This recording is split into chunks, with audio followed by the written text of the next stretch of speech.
ఈరోజు మనందరం కూడా గుర్తుపెట్టుకోవాల్సింది, ఇక్కడికి వచ్చినప్పుడు అవతల పార్టీ వాళ్ళు కూడా మనం ఎగతాళి చేయాల్సిన అవసరం లేదు. ప్రజల పనిష్మెంట్ ఇచ్చారు. ఇదే హౌస్లో నేను చూశాను. 23 సీట్లు మాకు వచ్చాయి. మేము బాధపడ్డాము.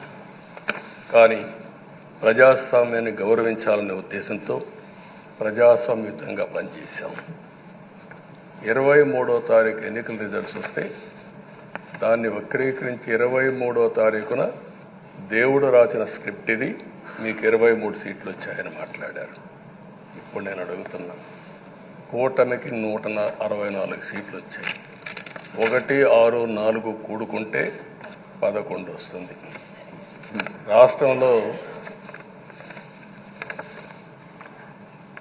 దగ్గర 1631 రోజులు అమరావతి రైతాంగం ఆడబిడ్డలు ఉద్యమం చేశారు.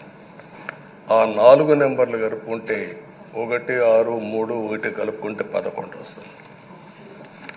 అంటే ఇది కూడా భగవంతుడి స్క్రిప్ట్ అయినా కూడా నేను మాట్లాడడం లేదు, నేను కామెంట్ చేయడం లేదు.